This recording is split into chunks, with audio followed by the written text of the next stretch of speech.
Long afternoon in the Dome yesterday, huh? The longest. It's 73 minutes and 5 seconds. Yesterday was the longest game in Saints history. Larry King has had marriages that didn't last that long. It certainly felt for the defense like they must have played 2 games yesterday. The Falcons had the ball for nearly 46 minutes, the Saints for just over 27 minutes. The Falcons ran 82 plays on the day, converting 9 of 18 third down opportunities and 2 of 3 on fourth down.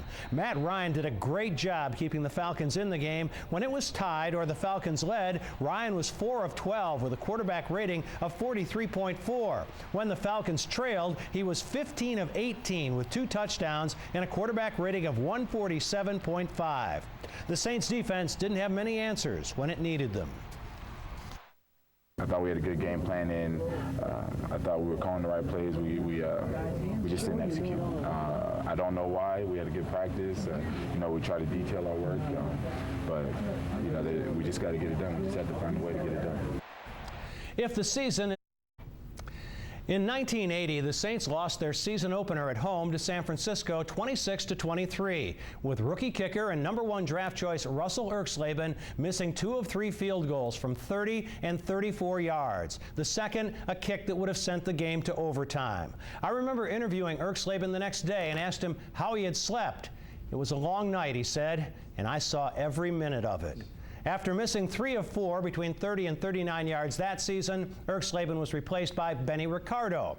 2 years later, Erxleben had attempted 1 more field goal as a Saint in 1982, a miss from 25 yards. Shattered emotionally, he was soon gone forever. In 1982, the Saints had another rookie kicker. Like Erxleben, he had some injury issues and he had a strong leg, but it was inconsistent. He made just 2 of 5 attempts that year, but the Saints stuck with Morton Anderson. I wonder how well both Hartley and Sean Payton slept last night.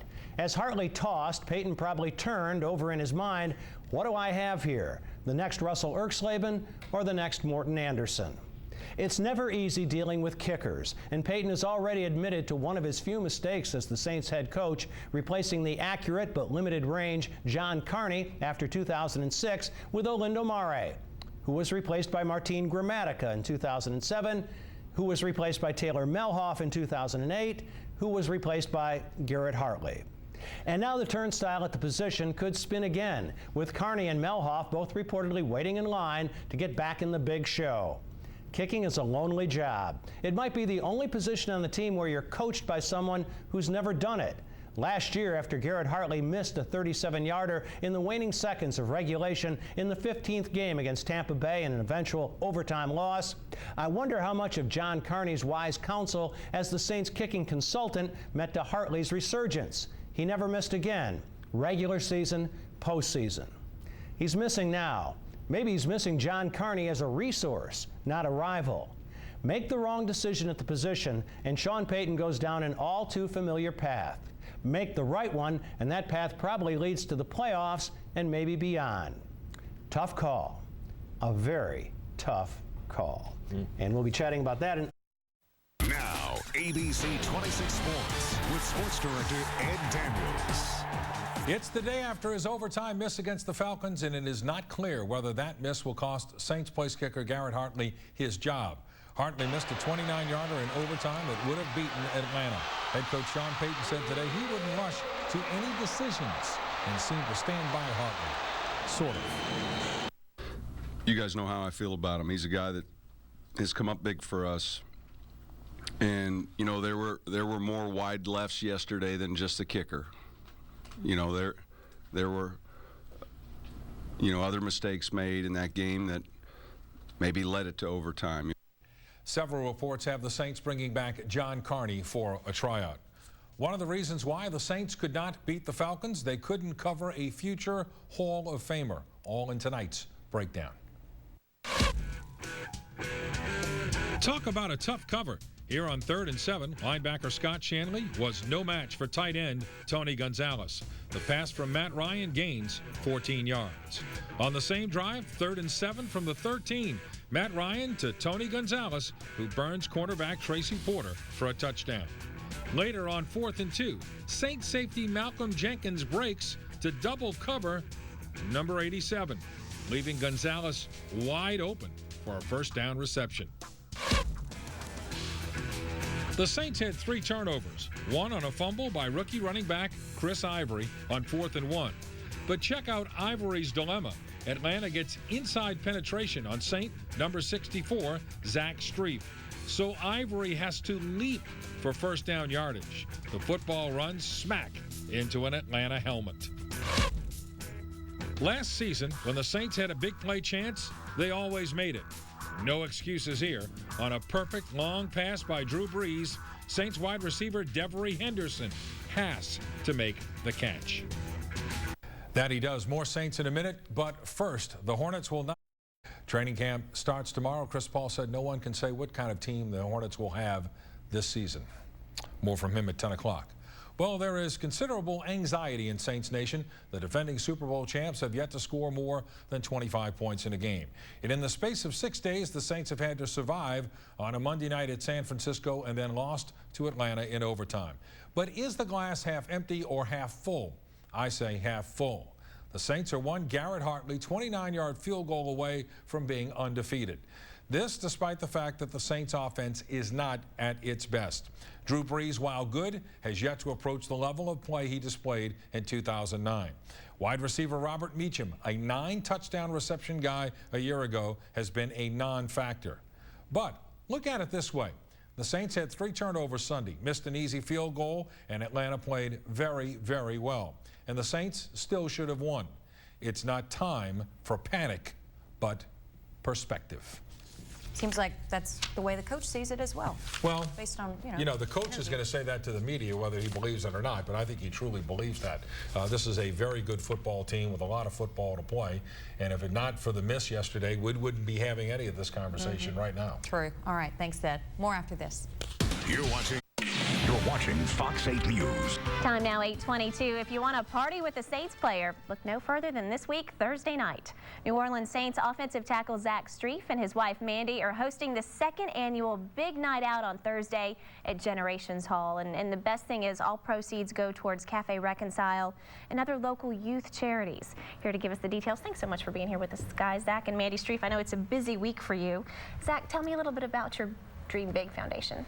The Dream Big Foundation was started in 2006, and something that me and my family at the time really wanted to get started in hopes that something like this could be done while I was still here. When me and Mandy got married and she kind of took the foundation over, she's really kind of elevated it a lot for us, and we really like to work with groups that help people help themselves and change their own lives, and Cafe Reconcile fit in perfect with that. Mandy, you're from here, so you know which charities. I'm sure you have some favorites and you know the needs of the community. Tell us a little bit more about what happens Thursday night and where the proceeds go. Thursday night it's called our Big Night Out, and we have food by over 20 of New Orleans' favorite restaurants, with performances by Mojo, and we have a live and a silent auction, and of course tons of your favorite world champions will be there. But it's a great night, a lot of fun, and all proceeds benefit, like we said, Cafe Reconcile and local youth charities. So it's a good time. How much does it cost? Where can folks get tickets? It's $40 a ticket, and that's inclusive of all the food and festivities and cocktails, and they can be purchased online at dreambignola.com. Perfect. And I think we have some pictures from your Dream Big event last year that folks can look at. Any idea which other teammates are coming on Thursday? I'll tell you, we never lock guys in. Okay. Last year we had over 20 of them. Fantastic. And so much of it is dependent on who can stand up on stage at night, and guys that guys that can make it. But there will be a bunch of guys. We've got a lot of commitments, and there will certainly be a lot of favorites.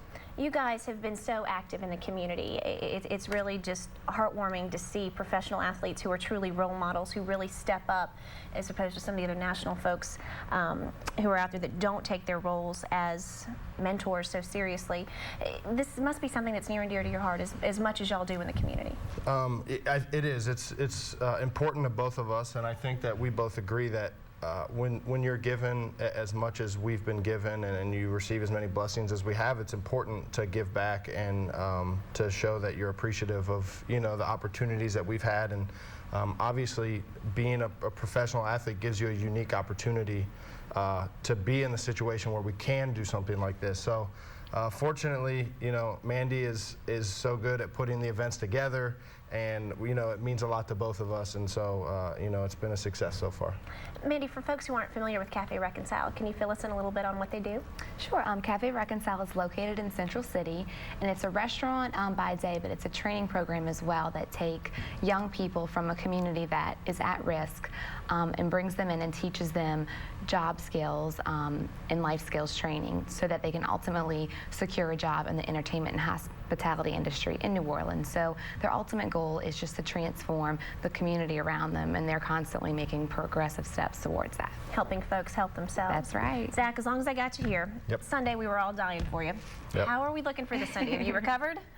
Yeah, I think that, you know, it's as hard as it is to lose a game like that, I think you can learn a lot from it. And I think that the way that this team has been built, there's enough character to do just that, to learn from it, to make the changes that we need to make, and to become a better team from it. Garrett Hartley, hopefully he's sticking around from my personal perspective. Any thoughts on whether we're bringing in a new kicker or whether Garrett's going to be here for the long haul? You know, the things that happen in the front office are so far past anything that we ever know about or understand. Or, you know, I assume that Garrett will be there at practice tomorrow, and certainly we support him. You know, he's a member of this team, and he's a guy that we stand behind. And, you know, like I said, I expect him to be there on Wednesday. Well, you sure hope so. And we will have all the information for Big Night Out on our website in case folks want to get tickets Thursday night. Be sure to check it out. Generations Hall, Zach and Mandy Strief, thanks so much for being here this morning. Thank you so much for having us. Thank you. Keep it right here on Fox 8. Cooler temperatures in your forecast if you haven't been outside to notice.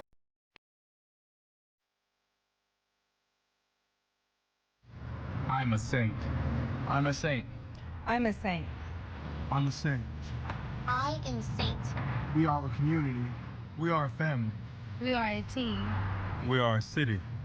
We are resilient. We don't give up. We don't give in. We don't give in. We don't give in. We have heart. We have soul. We have soul. We have spirit. Like you would not believe. We are not perfect. We are human. But we love this game.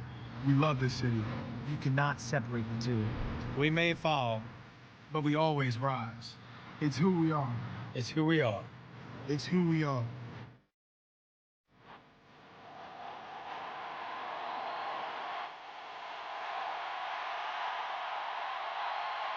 We are the Saints.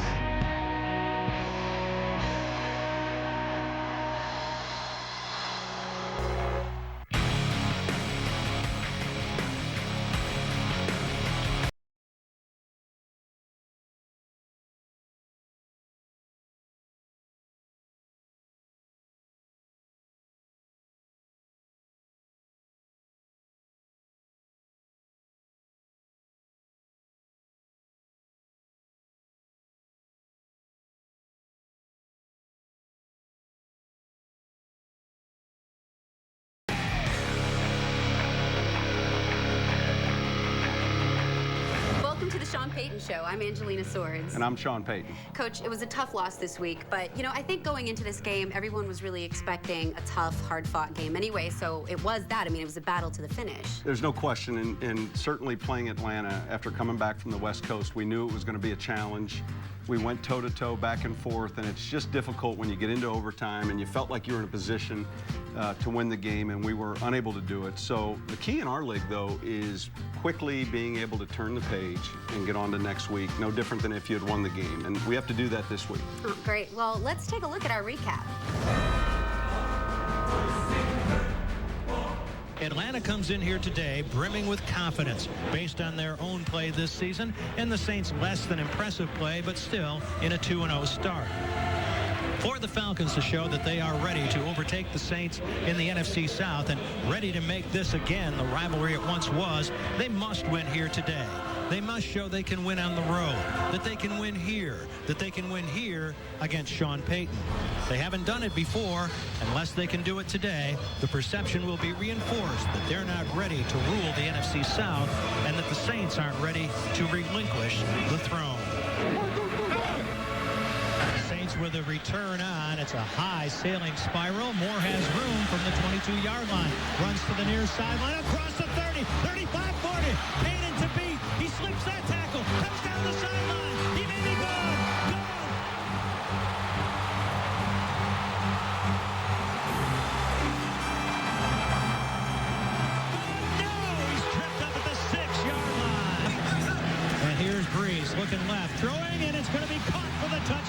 Shockey. Jeremy Shockey in the end zone for the first time this season. Saints coming with the blitz. Ryan throws into the end zone, and the catch is made for the touchdown.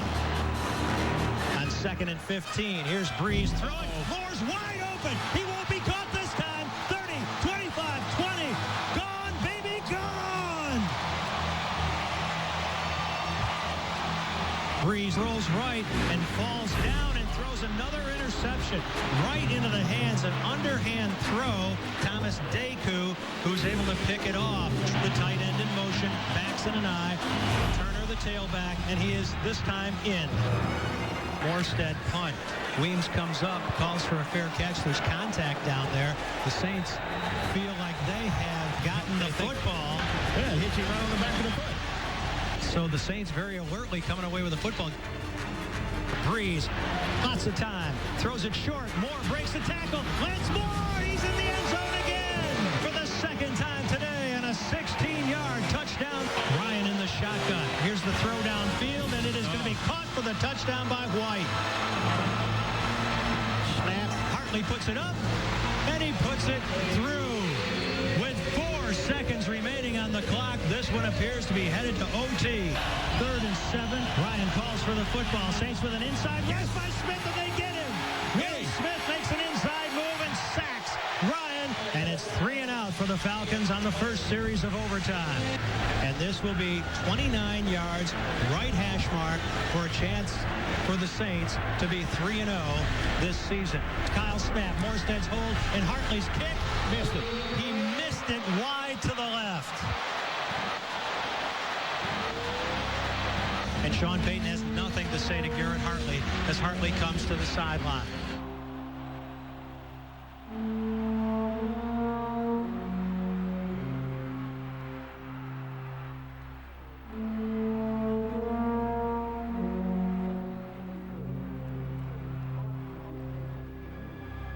The Saints lose a heartbreaker here in overtime today.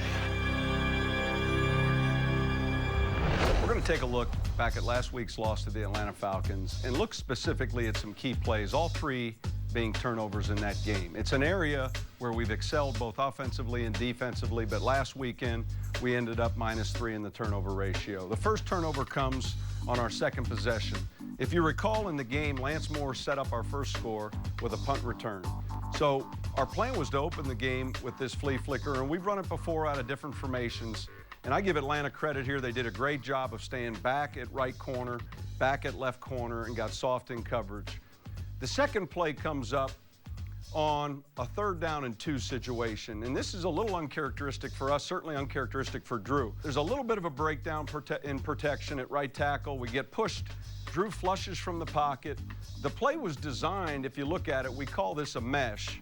And what we do is we run a basic cross inside, and then we run a series of 2 shallow crosses, and then run a wheel route. And our design on the play is to clear out the coverage for the shallow cross. So I'm going to rewind this and go back a little bit to the beginning, because this is a play that we've run time and time again from different formations. Jeremy Shockey is going to run the basic cross. You're going to see Robert Meacham run the shallow cross. He's on top. Backside, Jimmy Graham is the intended receiver on the short cross, and then Pierre Thomas is going to run a wheel route to clear out the flat defender. Our backside protector in this case is Dave Thomas. He's going to block for the quarterback and then release to the wide. We get a little bit of push on the right side. Drew has to flush, and then he's off balance. And so often he's made a ton of plays for us outside the pocket. This is one that where we were a little off balance. We force the throw, and Atlanta makes a great play on the ball. Our 3rd turnover comes on a 4th and 1, and we decide we're going to run a power play. You're going to see us run what is an I-back scheme. We're going to pull our left guard, and we're going to block down here at the right guard position. The fullback's going to lead on this. It's a short yardage run. Chris Ivory's going to take it, and it's not meant to be a pretty run. It's meant to gain 2 yards, 3 yards, just get the yard we need on 4th and 1. It appears he has the first down, but the ball security is an issue, and just as he's made contact with, we fumble the football here. I hate saying it, but those 3 turnovers in our loss are certainly critical factors in the game, and it's something that we usually do a better job with. So all of us coaching, players aside, will work hard to prevent. Again, here's an end zone look at jab 36 power. And you'll see the footwork by the back. It's a downhill attitude run. It looks like he's going to get enough for the first down. The backside linebacker for Atlanta gets his helmet right on the football, and it comes out. Hopefully, I don't have to say this too many times, but looking back, those were certainly 3 key plays in our game. Not the only ones, but 3 key elements to our loss versus the Falcons. Coming up, we introduce you to a new Saint in our rookie report. The Sean Payton Show is brought to you by Crystal Clear Imaging, Sign Solution Specialists.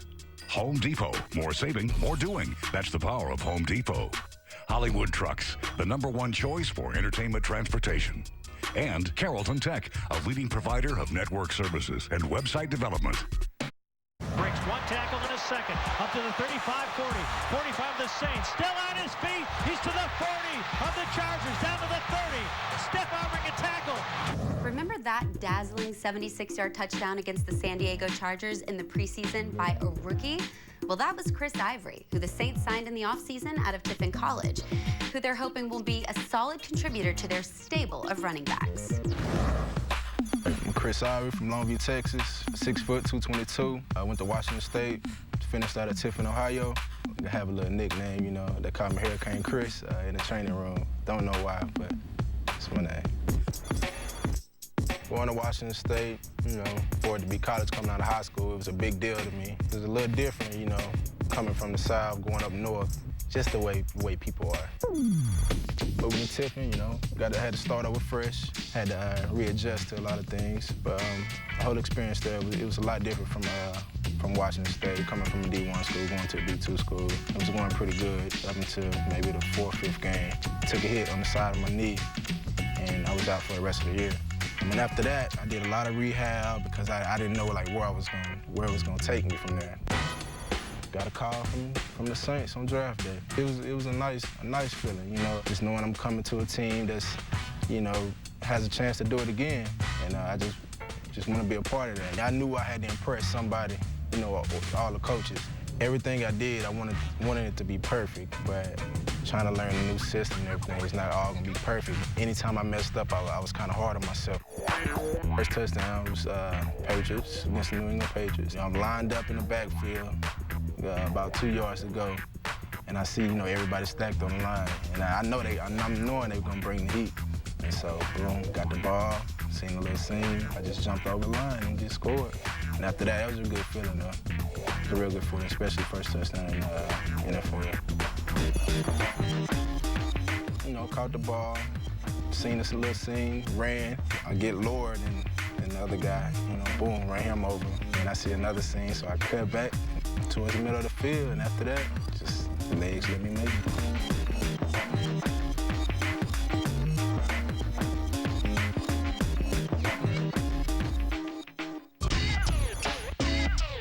Well, growing up, I'm gonna have to say Emmitt Smith. You know, Dallas Cowboys, that's all I watch. I don't really try to run like anybody. I'm just trying to run like me. I'm definitely living my dream. It's been a dream of mine for a long time, and I finally, you know, made it reality. And I just think it's a blessing to be here. Throughout my experiences, you know, I just think it's a real blessing, you know, to come from, you know, having this injury or that injury and look at it, it's like, man, like, I don't know if I can do this anymore. You know, some people would give up, but me, I'm not really the type that's just gonna give up.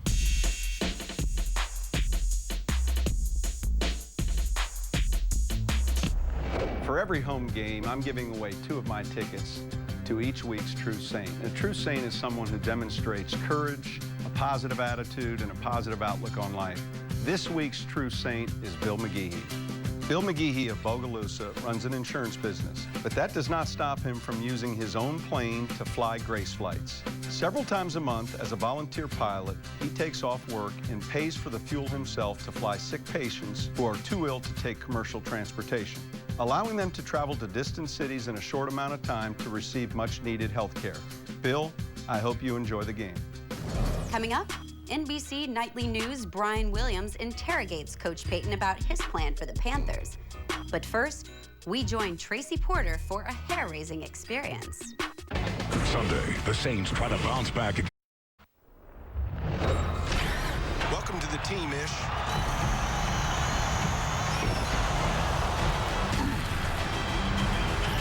Take him out, Ish. Okay, let's do this. Coach, you looked pretty cool as a cartoon, I have to say. Well, fortunately, it was just a cartoon character. You can be a terrible actor and still be a cartoon character. But Nicktoons was here in the spring. We did some readings. It was for the children, and it turned out well. So I'm glad it's not my day job. Well, it looked like you had a blast.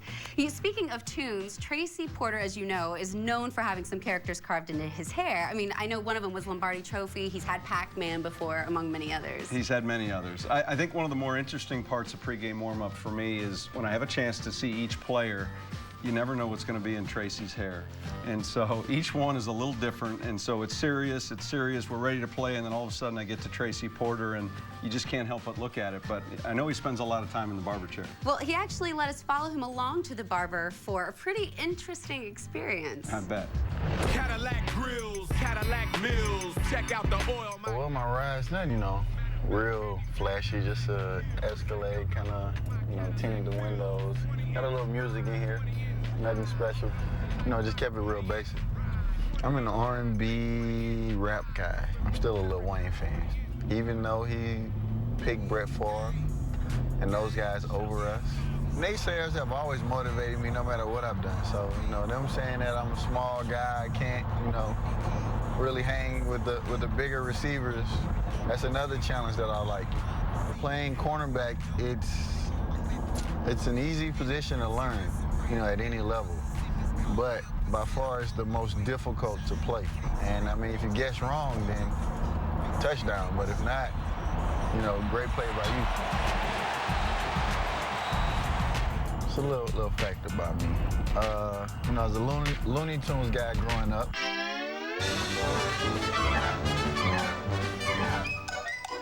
I'm going on to Family Guy and SpongeBob, so you'll see me every now and then saying I'm watching my favorite cartoons. Those are the two that I'm watching. Long day practice. Body's a little sore. On to my next task at hand. I'm about to get this 6-hour haircut. No.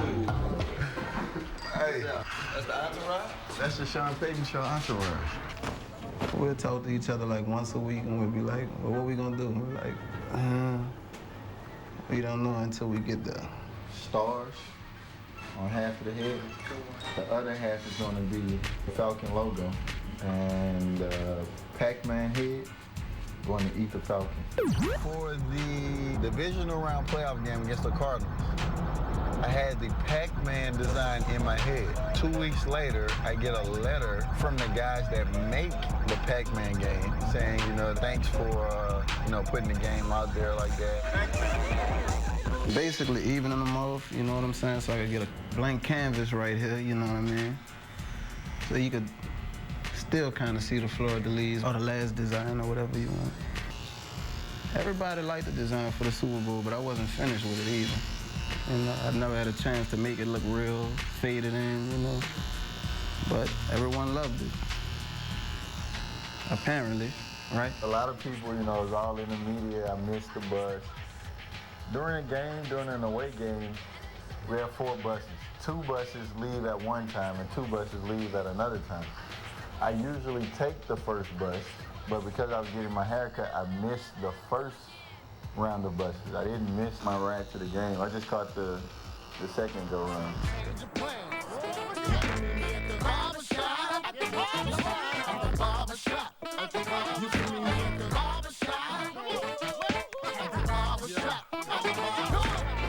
No offense to Reggie, but coach is looking in my hair, he's looking in my head, and he's like, what do you have in your head, stars?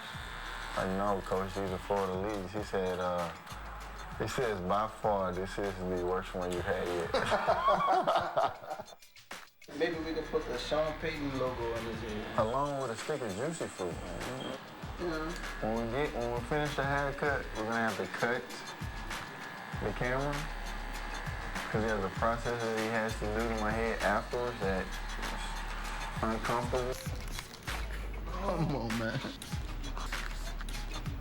Damn. Come on, man.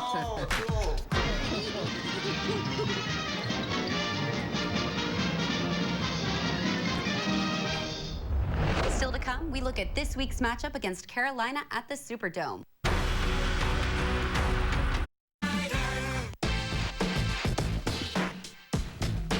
Hey, Coach. Mr. Flynn's ears glasses. Sorry. Forgive me, Coach.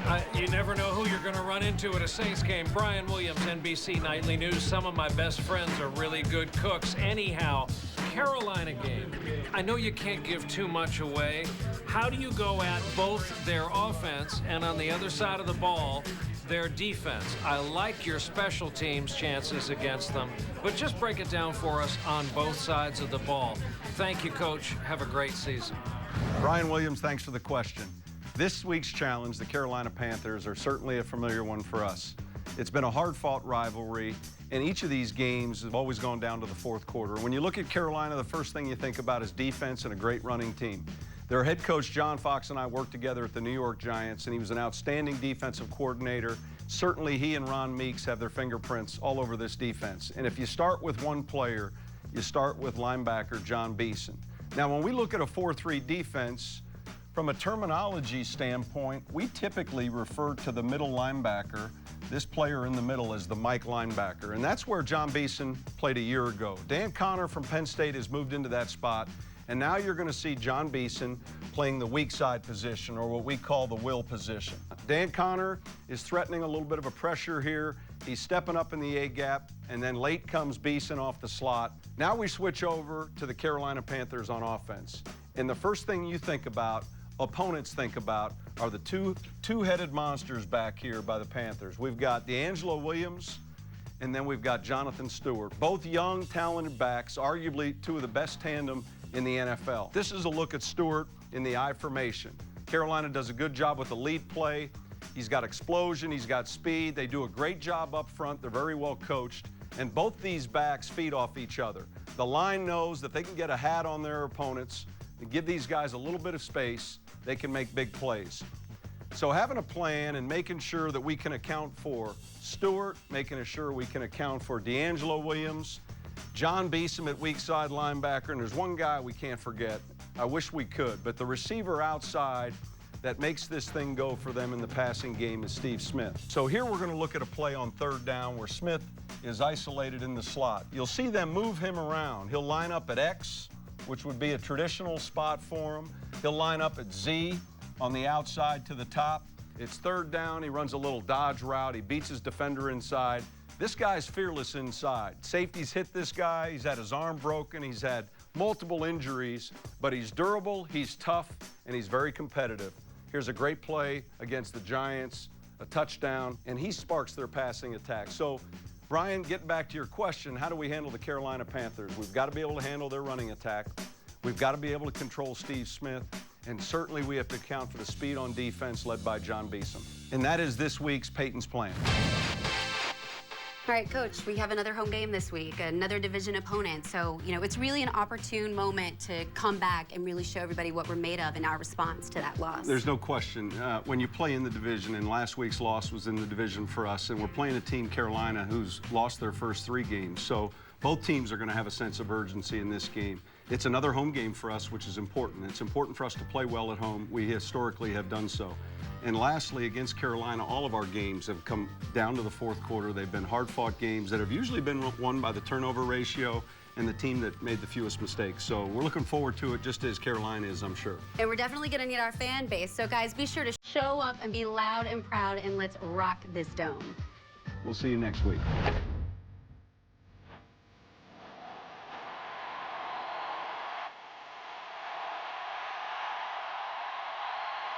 We are the Saints.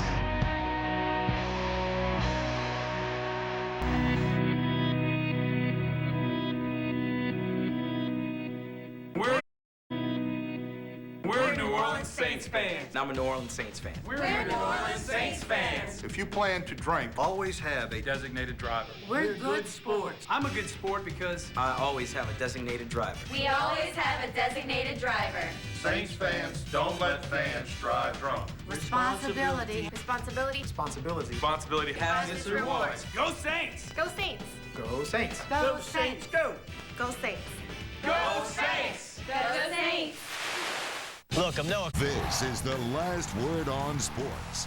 4th down on 4 starts now. Welcome into the show. 16-14, the final scores in both Baton Rouge and the Superdome this weekend. Each final, though, leaving fans with a completely different feeling as they walked away. We begin tonight with the defending champions. The Saints knew they'd get everyone's best game this season, but at some point they realized they'll need to play their best game as well. First quarter of the season over, 3-1. The Saints continuing to do just enough to win, but not nearly enough to dominate, at least in the one category that concerns them most, the final score. We're just trying to win each week, you know, and if you go back really and look closely last season, you see a lot of hard-fought games too. A third straight game decided by 3 points or less this afternoon, but for the first time all season, a game in which the defending champions dominated the stat book. The Saints led in time of possession, almost 2-1, converted 57% of their third downs, but still trailed heading into the fourth quarter. I look at today offensively for us, and today should have been a 30-point day.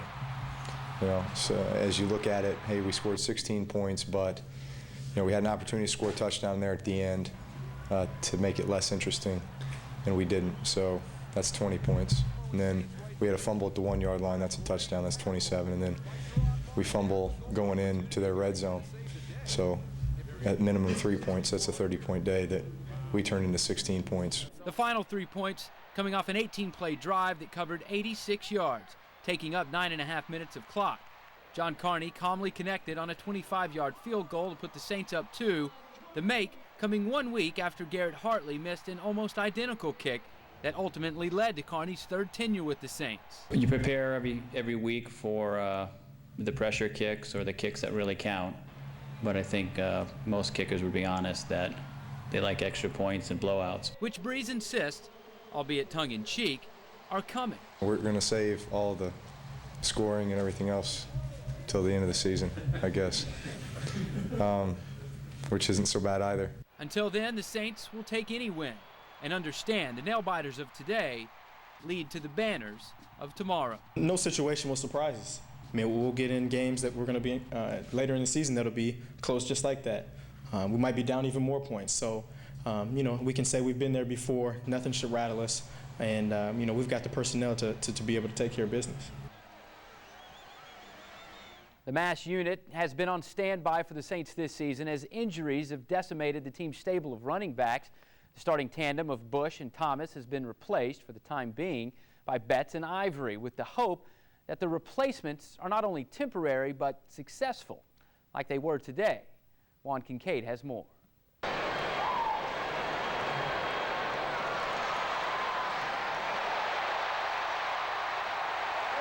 It felt great. I haven't done it in a while, so it felt good to get one of those out there. It's been a while since Liddell Betts has done anything in an NFL game.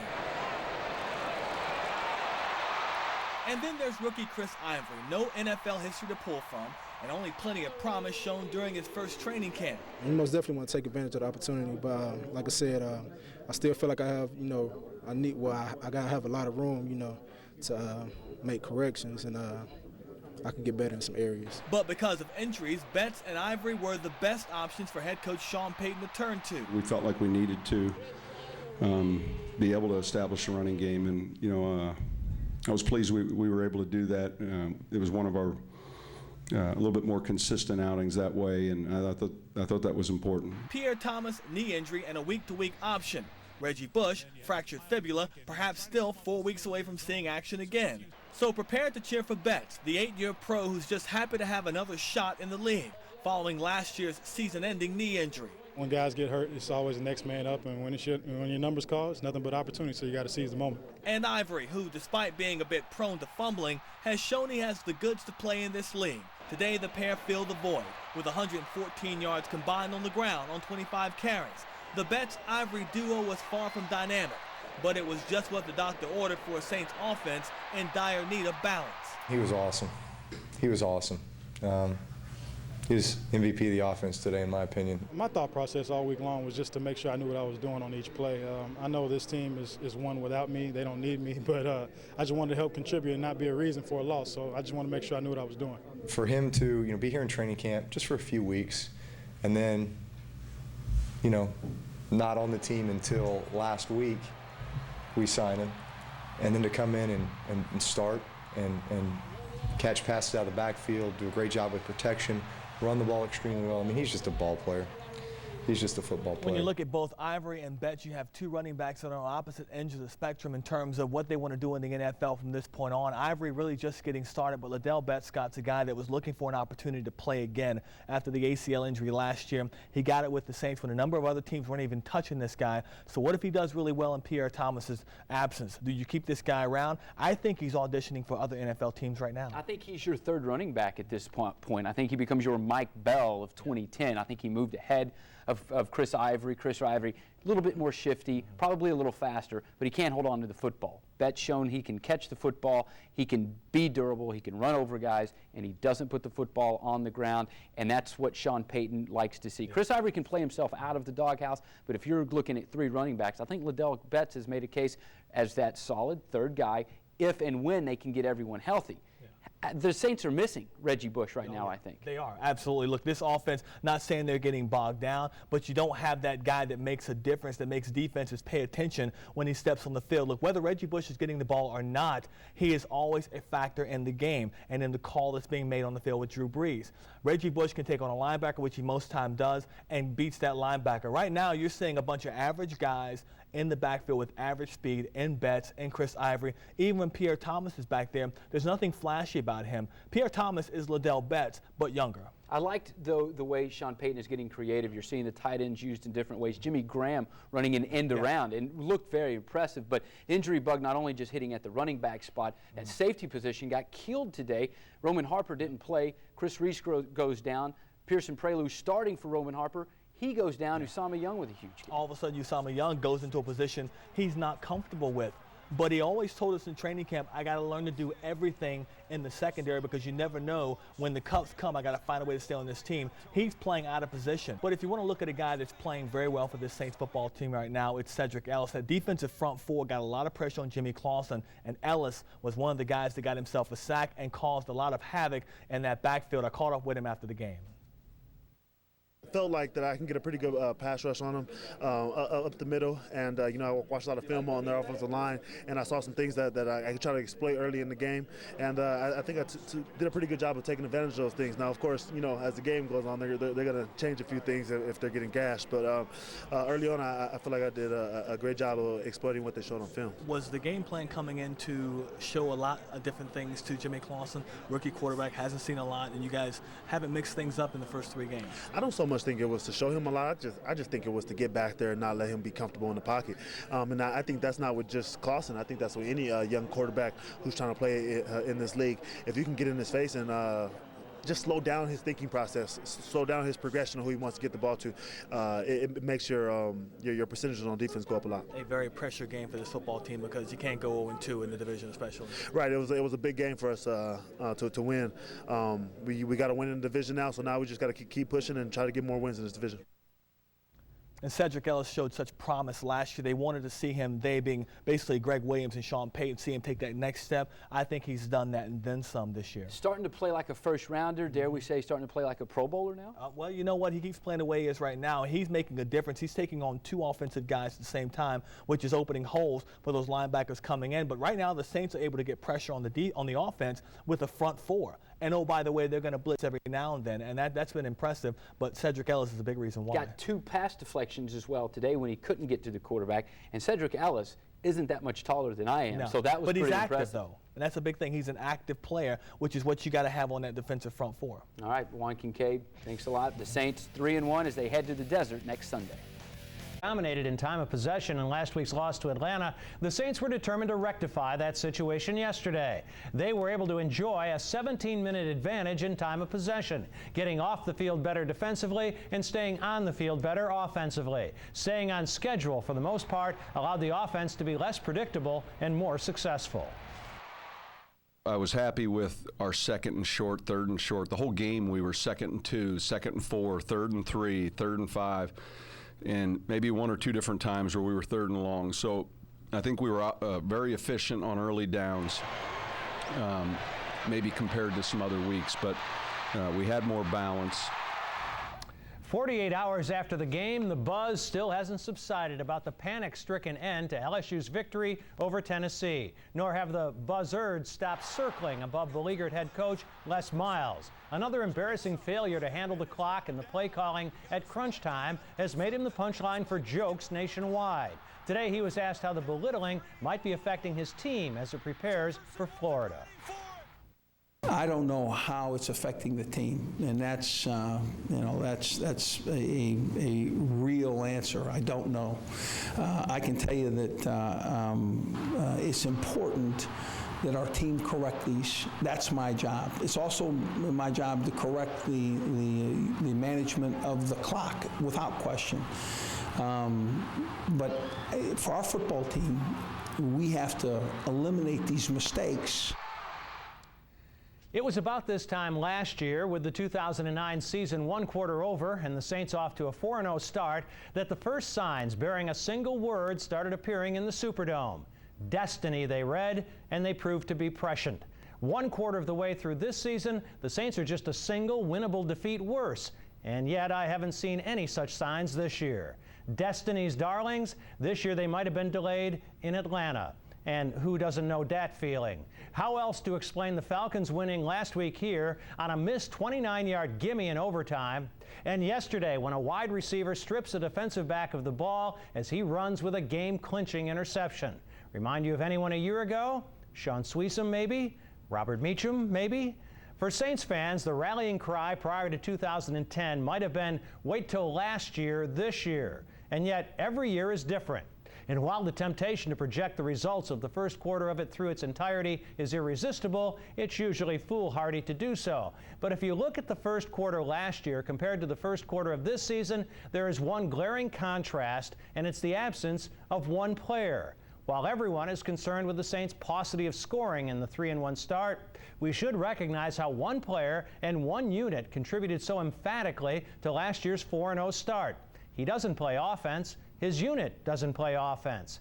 But Darren Sharper and the Saints defense of a year ago were doing more than just giving Drew Brees short fields on which to score points. They were doing so themselves. After 4 games last year, Darren Sharper had 5 interceptions, including touchdown returns of 97 and 99 yards. The defense had 10 interceptions after 4 games. This year, through 4 games, the defense has 3 interceptions, none of which has been returned for a touchdown. Sharper's replacement, Malcolm Jenkins, has no interceptions, and I can't recall him even being close to recording one. Now, that's not to place the blame solely on Jenkins, who's a rookie at the position and going to be a fine player in time. But right now, he's no Darren Sharper, and this defense is not last year's defense through 4 games. In all likelihood, this year's Darren Sharper wouldn't be last year's Darren Sharper after 4 games either, nor should we expect this year's defense to be last year's defense through 4 games. It's only to say that neither is. The contrast is glaring. The contrast between 4-0 and 3-1 in the standings is not, however, and that's the only one that truly matters. We'll be talking about the game and about the Saints. Maybe we'll see Saturday night at Florida. The Saints still haven't had a breakout game on offense, but they have won 3 out of 4 after beating Carolina 16-14. Head coach Sean Payton says that's a good thing. Here's the encouraging thing from a coach's perspective. You know, we're 3-1, and we feel like we really haven't played our best football yet, and that would be offensively and defensively. The Saints have the help-wanted sign out at safety. Pearson Prelo and Chris Reese both hurt in the Carolina game. Both will miss the Arizona game. The Saints will work out free agent safeties on Tuesday. The Saints' backup backfield ran hard against Carolina, and how the Panthers botched clock management in tonight's breakdown. The Saints running tandem of Chris Ivory and Liddell Betts churned out 114 rushing yards against Carolina. Here, Ivory puts his head down and runs over defensive back Chris Gamble, gaining an additional 5 yards. And Betts plowed through number 31, Richard Marshall. The pickup was 8 yards into first down. But here's the difference between a good runner and a great one. Panthers running back D'Angelo Williams was able to plant his foot in the ground, cut back, run past Will Smith, and run right past Malcolm Jenkins. The result, a 39-yard touchdown scamper. That is elite. The Saints got 3 points after this turnover. Carolina's Captain Munnerlyn was smashed by long snapper Jason Kyle on a punt return. The Saints recovered the ball and kicked a field goal. But upon further review, Kyle was blocked into the captain, who was some woozy. LSU isn't the only team with clock management issues. Here, Carolina's Jimmy Clausen is sacked with 46 seconds to play as the Panthers are driving for a potential game-winning field goal. But somehow, Carolina wasted valuable time. The next snap happened with 8 seconds left in the game. Sunday's Saints at Arizona game kicks off at 3:05 New Orleans time. Baby, get ready once more for the big thing. This one's gonna be out with a wind chain. Nothing like winning that'll make a beginning. Even better than it started at the first time. The Bayou boys stood up when it counted. World-class winners, yet nobody could doubt it. Ain't no reason when they start this season that our team won't do it again. There's a big thing happening here in New Orleans. And it feels so good to know we're world champions. And they ain't just marching, no, they're playing to win. 'Cause the Saints on Fox 8, yeah, the Saints are getting ready for the big thing. Yeah! Saints are setting it up for the big time. First down, touchdown, nothing but prime time. And everybody's here for another great year. Yeah, this is what it's all about. There's a big thing here in New Orleans. And they ain't just marching, no, they're playing to win. 'Cause the Saints on Fox 8, yeah, the Saints are getting ready for the big thing. Fox 8 is proudly locally owned.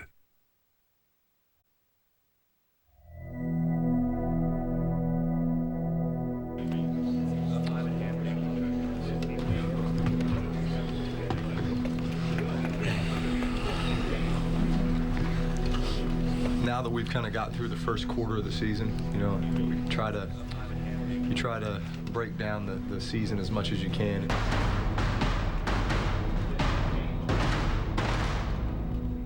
We're 3-1. We've kind of put our B- performance out there for the most part these first 4 weeks, and yet still are sitting in a very good position at 3-1. So what happens if we start putting forth our A+ performance? Come on, this offense prides itself on big plays. We're a prideful bunch, and we're not satisfied.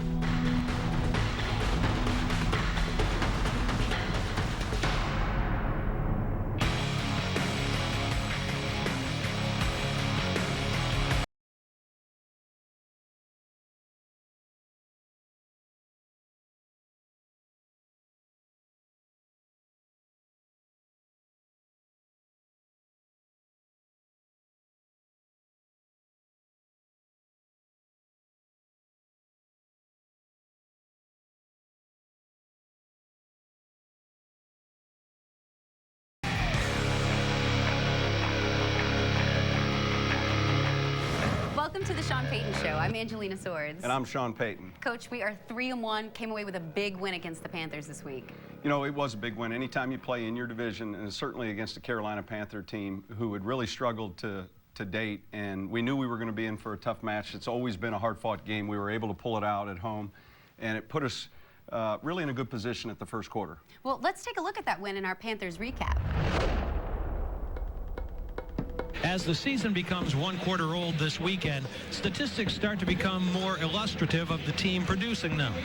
The Panthers are one of 5 winless teams in the league, and their offensive statistics show why. Last in points per game, last in turnovers, second to last in total offense, and lame duck coaching staff with John Fox at the helm. But Fox owns a 6-2 record against former coaching colleague Sean Payton. He's 11-5 against the Saints overall.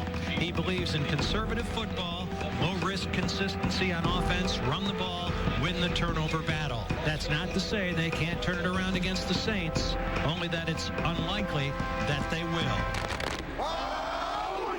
From the Saint 49-yard line, 4 receivers for Clausen, short set, and down he goes. Brought down by Cedric Ellis, and for Big Ced, that is his 3rd sack of the season. Breeds, gonna throw short. Lance Moore makes a move. He dives into the goal line this time, and he will score. A 4-yard touchdown reception, and the Saints are on the scoreboard. And Clausen with an empty backfield and 5 receivers, 3 to his left, 2 to the right. Clausen with time, can't find anybody, runs up in the pocket, throws downfield, wide open, and he will score. That is Jonathan Stewart. The Saints blew a coverage. There was no one near him. Chase Daniel to put it down. Carney puts it up, and he puts it through. John Carney, welcome back to the black and gold. 1st and 10 from the 39. Here's Williams cutting it back, sweeping right, and now moving to his left, and now he's free. 20, 10, 5, touchdown. Here's Munnerlyn returning the punt from the 16.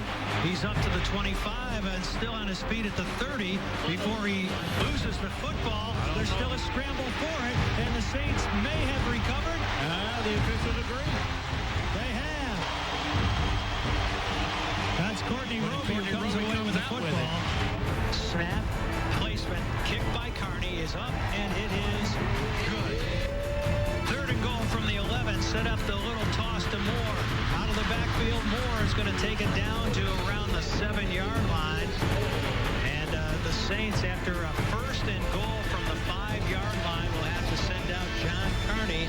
Snap placement, kick on its way, and it is good. John Carney kicks it through from 25 yards away, and he has been the difference in this one as the Saints go back on top. 1:35 to play.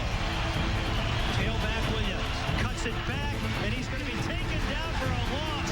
Usama Young, and that'll be a loss of 4, and those could be 4 very big yards. And 8 yards takes them out of field goal range. They have no choice but to go for it now. As they will on 4th and 16 from the shotgun. Clausen throws near sideline, and the catch it cannot be made. It was broken up, intended for Jarrett, and coming up to break it up was Jabari Greer. And the Saints have come back from that disappointing loss to the Falcons last week, surviving barely over the Panthers here today. John Carney, he has his day back in the sun, returning to the Saints this week. 3 for 3 on the day. He is the difference as the Saints win this thing. Oh, man. Tough. Don't say it be easy. We're 3-1 now. Let's get it. We got a lot of football left. That was close. We're going to take a look back at our Carolina game last week and 2 key plays that helped secure the victory for the Saints. And the first play we're going to look at is late in the game. In the closing quarter of the game, Carolina has the football, and they're right on the cusp of field goal position for their kicker. So it's 2nd down and 8. We're going to take a look at a defense and a big play by Usama Young, and he's going to be at the top of the screen here. So we're going to follow Usama Young, and you'll see him all of a sudden put his foot in the ground and look to bounce this thing opposite of where it's designed to go. Usama Young does a great job of keeping leverage on the ball carrier.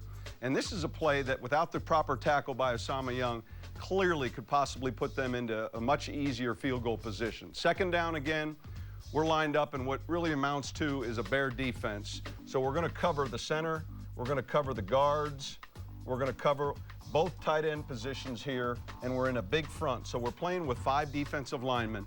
Usama Young's at the top of the screen here. And again, this design is to come to the right. D'Angelo Williams is going to bounce this thing back. Watch the play 28 makes. He does a very good job of closing to the football and then wrapping up, and we get a minus play. This actually takes them from a potential long field goal to out of field goal range. The very next play then, or the sequence of plays, leads to a sack and then an incompletion on 4th down. Before that series, we had the football, and again, we're in field goal range. And we're going to have to attempt a long field goal, all right, if we don't make this or convert this third down attempt. But watch Robert Meacham here. We get in a little bunch to our left, stacked to our right. This is a little bit of an empty package. And the design of the play is to bring Robert Meacham right underneath the coverage, clear out the weak side zone. And in this down and distance, we're expecting some type of man-to-man coverage. Drew does a very good job with the pickup. He slides in the pocket and makes this throw to his right. Again, Meacham underneath the coverage, we get a pick, and we get the first down by a little bit more than a yard. This allows us to get further into the red zone, and the field goal, instead of being it further out, becomes a lot easier, I should say, from close in. Again, Drew does a great job working the pocket. Not every throw you're going to be able to set your feet on. He's kind of drifting away.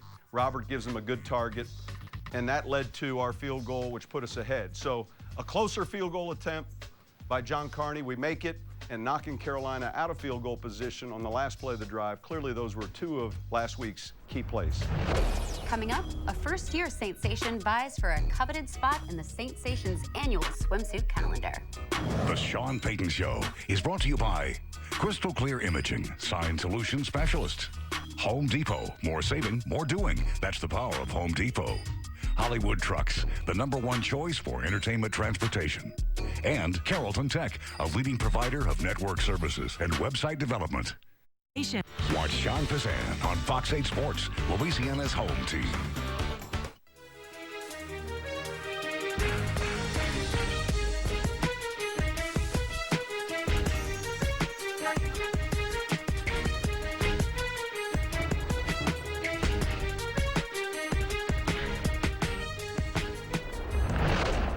Supporting breast cancer awareness throughout the month of October in a number of ways, including having players wearing some pink accents on their uniforms.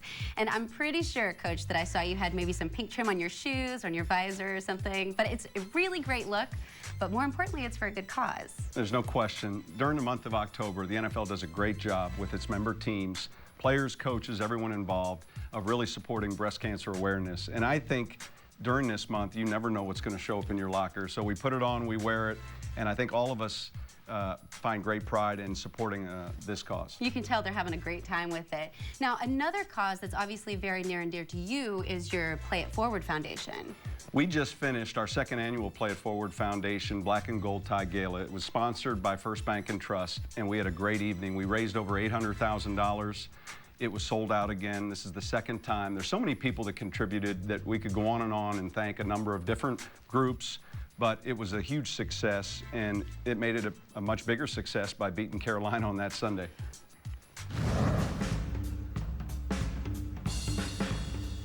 Each year, at the annual Black and Gold Gala, the Play It Forward Foundation honors organizations that are fighting to improve the lives of children and families. Among this year's honorees, the foundation awarded grants to the Dr. Phil Foundation, Feed the Children, and ProtectOurCoastline.org. The stars came out to show their support, including country legend and Protect Our Coastline founder Sammy Kershaw and Dr. Phil, who were in attendance to accept the endowments for their organizations. It just goes to show you, you can achieve your goals and help others along the way to do it. And I just can't tell you, Coach, how proud we are to be a part of this and to be a beneficiary of what's going on here. Patrons and sponsors of the event were given the full Saints treatment, including a VIP tour of the Saint locker room, a pre-game pep talk from the head coach. We just try to bring you a little bit of what our players get. And I would say this, there's a lot less stress in here tonight. And an introduction fit for a champion.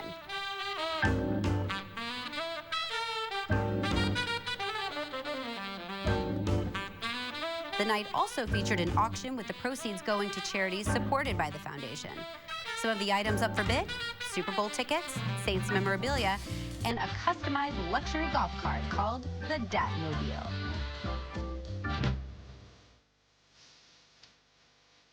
Closing out the night, New Orleans' own rockers Better Than Ezra showed their support for the cause. To ride on the to and from the Super Bowl with the team on the team buses, and then play the victory party with the Saints was set the bar really high. But this is right up there. For more information on how you can get involved with the Play It Forward Foundation, please visit PaytonsPlayItForward.com. Before the Saints played their first preseason game, the annual Saintsation swimsuit calendar was released. Over the next few weeks, we'll introduce you to a few of the lucky ladies featured in that calendar. This week, meet Brooke, a rookie Saintsation who happens to be this year's cover girl. Hi, my name is Brooke. This is my first year, and I'm from Metairie, Louisiana. When I was 10 years old, I did junior Saintsations for 4 years, and it was the best experience of my life. You know that there are younger girls looking up to you, and you really don't understand that until you go to an appearance or something, and you see these little girls, and they're dying to talk to you, or even just take a picture with you, or to get your autograph.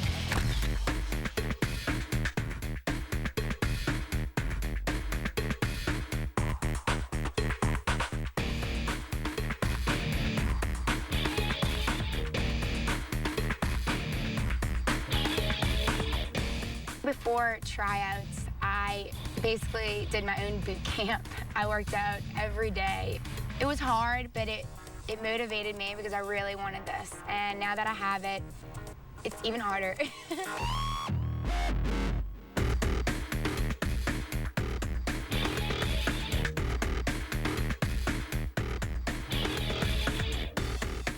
It's definitely hard, but it pays off, like when you do calendar photo shoots.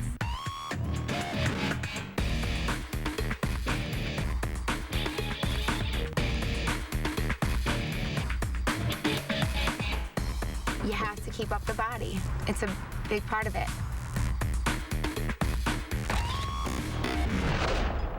Don't go anywhere. Up next, Lance Moore talks about stepping up for the team. You know, it's not like I've never done it before. I mean, I've returned punts pretty much my whole life. It's just a matter of, getting the repetitions in the game. Coaches had a great call.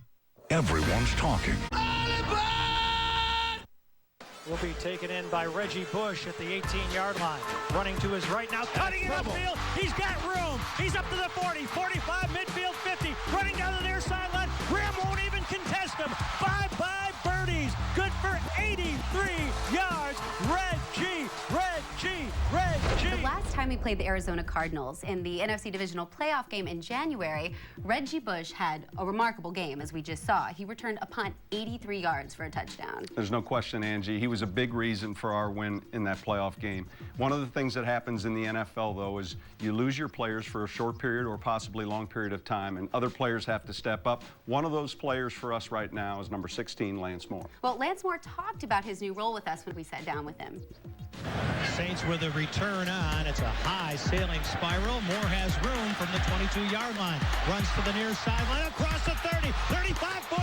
Payton to beat. He slips that tackle. Comes down the sideline. He may be gone. No! He's tripped up at the 6-yard line. It happens so fast. You try to figure out where the ball's going first. You know the return. You know where you need to get. It's just a matter of how you're going to get there. As the ball is getting closer to you, try to get a last little peek as to where the guys that are coming after you are at that time and where your guys are, so you can kind of set them up and help those guys out on their blocks. And there wasn't really one specific moment when he told me I was in. I'm just kind of the next guy. I've returned punts pretty much my whole life. It's just a matter of getting the repetitions in the game.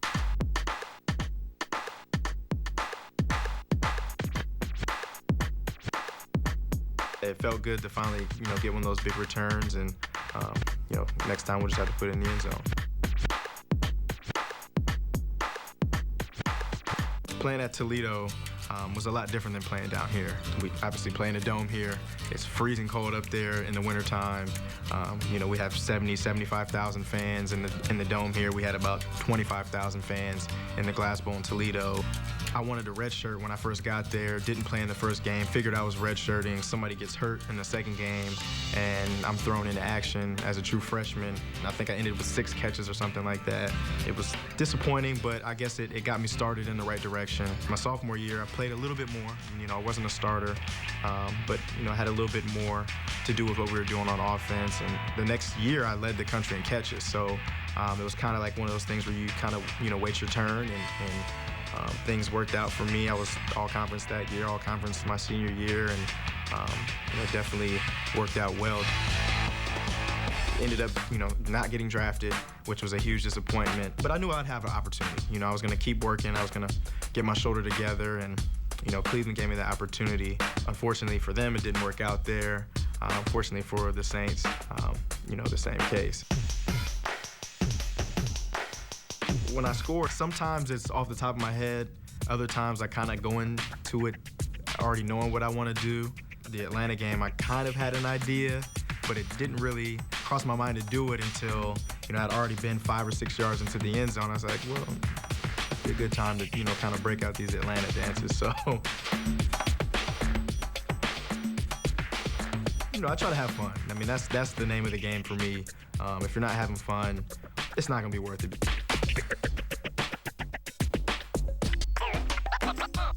Coming back here, the whole week after the Super Bowl, including the parade, and just, going out anywhere and people knowing who you are, showing so much respect and appreciation for, what we've done and the championship that we brought back to the city.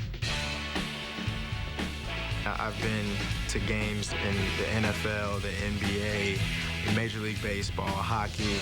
I've been overseas to see soccer games and things like that. And, hands down, New Orleans Saints fans are the best, the most loyal. I definitely can see that each and every day, especially each and every Sunday and Monday. Definitely love and appreciate that. I like your shirt. Show the guns. Show me the guns. Yeah, I like that. Still to come, how do the Saints defend Larry Fitzgerald? Coach Payton breaks down Week 5's opponent, the Arizona Cardinals. Hey, your premier property damage specialist. Hi, Coach. This is Tim Brando. I know this is a rematch of the division playoff. Number one, are you going to go to Scottsdale and play some golf? Number two, how do you beat them again? Tim, I appreciate the question. The first part of our plan in beating the Cardinals is staying away from the golf course until the season's over. But part two, clearly, are 2 Pro Bowl players that we've got to pay attention to in this week's game. And the first segment on this week's Payton's plan is going to deal with wide receiver, number 11, Larry Fitzgerald. The thing that's interesting about this player is he lines up all over the field. Here you're going to see him against Oakland on the outside position, run a quick slant for a big play. They move him all over the field. We have to do a great job of containing him, an extremely talented, if not one of the most talented receivers in our game. Here's a little quick 3-step route. He gets very physical with the defense and gives them great run after the catch. So this is a big receiver who's got strong hands and who's got a ton of run after the catch ability. Strong in traffic, and he's able to keep his feet on the ground at all time. Here's a little red zone sequence. They stack a release. He's very patient. He's very smart. They sneak him right in behind the underneath coverage here, the linebacker for Oakland. He finds the cavity, and they get a throw right on time. So even though the quarterback position has changed for this receiver, the threat still remains. Number 11 is clearly one of their best players on offense. The second player is a little bit less unknown. He's a guy that went to the Pro Bowl last year. He's a cornerback that was drafted in the first round, a player that we scouted exclusively, or not exclusively, along with a bunch of other teams. Dominic Rodgers-Cromartie. He'll line up more than likely to our left, number 29. He does move around, and against Atlanta, he stayed on Roddy White most of the game. But Cromartie possesses very, very, very good transition skills. He's got quick feet for his size. He's fairly tall, and he's got an extremely, extremely well-timed jump and hand on the football. So the very first play is just a simple in-cut. And watch him put his foot in the ground, and this may not seem like a lot, but he quickly transitions and breaks the play up against a real talented receiver.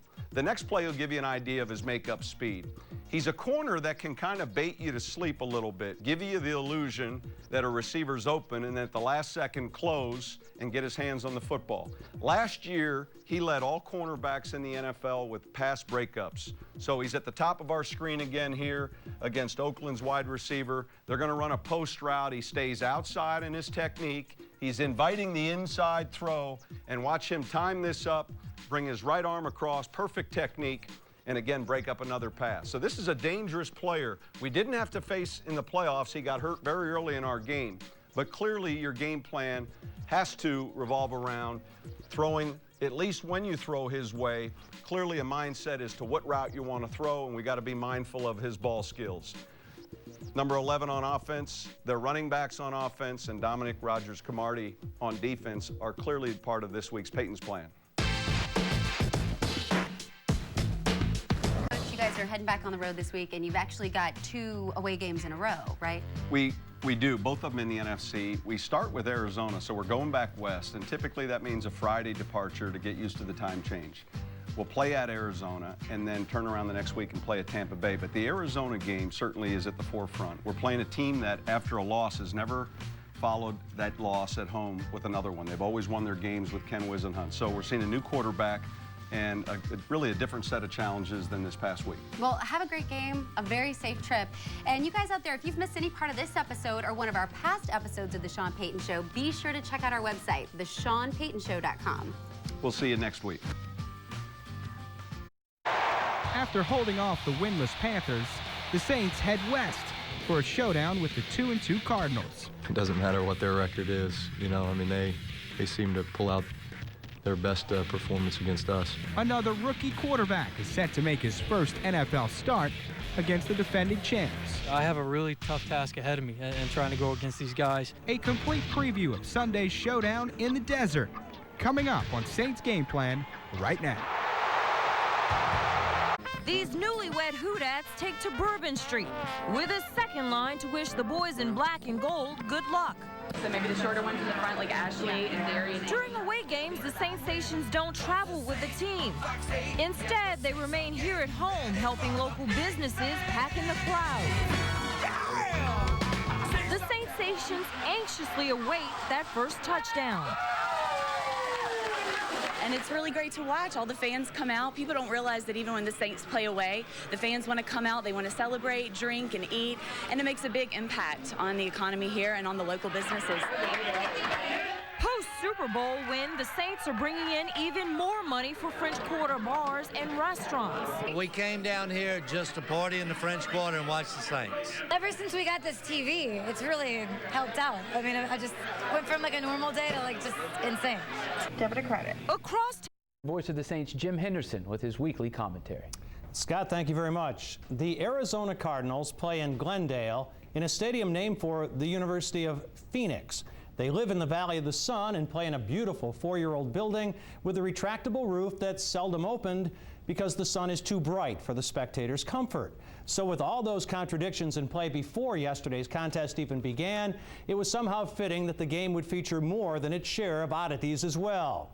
That the Cardinals' first offensive touchdown in 2 weeks would be scored by their left tackle. That score would be upheld after the Saints' challenge was denied. A challenge contending the quarterback didn't fumble the ball, that Levi Brown scooped and scored for the first touchdown he had ever scored at any level. That the 3 Arizona touchdowns they would score in the game would come from an offensive tackle, a safety, and a cornerback. That the Cardinal who would be accused of running up the score in the victory and who gloatingly admitted to doing so would be that cornerback, Dominic Rodgers-Cromartie, who could have taken a knee and ended the game with 10 seconds left, but instead returned his interception of Drew Brees 28 yards for a touchdown. His rationale? Payback for the Saints' 45-14 playoff win last January, when, according to the cornerback, them boys embarrassed us, and I was trying to make a statement. He made a statement, all right, as the Saints have increasing questions to answer. How to score touchdowns in the red zone where they were just 1 of 4 yesterday. For the time being, there is no Reggie Bush to run around and away from tacklers on his way to a touchdown dive inside the pylon. There is no Pierre Thomas to run through tacklers on his way to pay dirt with a handoff or a screen pass. How to score touchdowns at all. A year ago, the Saints were 5-0 and averaging over 38 points a game. Today, they are 3-2 and averaging about half that per game. The Saints yesterday squandered another opportunity to make their record look far better than their performance would verify.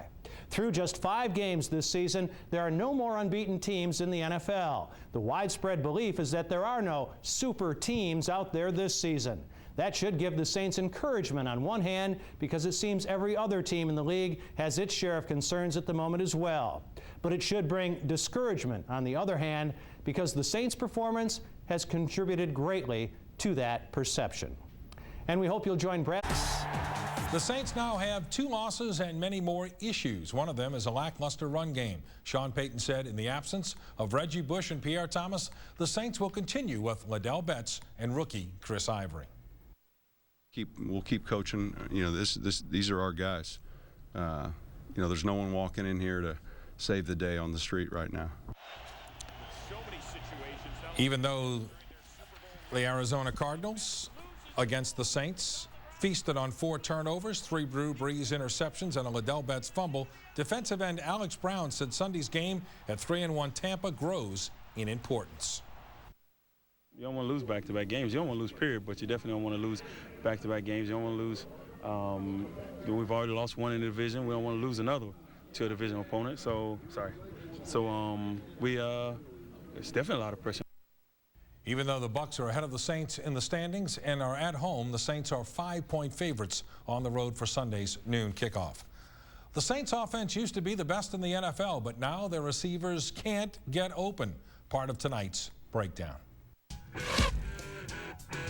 Late in the second quarter, game tied at 10, Drew Brees threw 36 yards to Devery Henderson. 1st and 10 at the Arizona 14. But on the next 2 downs, check out what is happening downfield. The Saints simply do not have receivers open. So on 3rd down and 10, Arizona is waiting for a screen pass. Drew Brees has to throw the ball away. Finish strong is a Saints staple, but suddenly New Orleans can't finish in the red zone. On 1st and goal at the 5, Brees throws incomplete.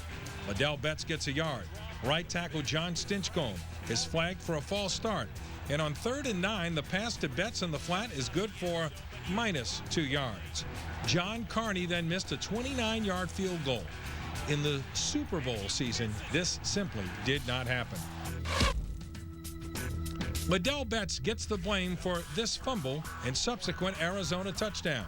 But how about right guard Jari Evans, who whiffs on the block of number 90, Darnell Dockett.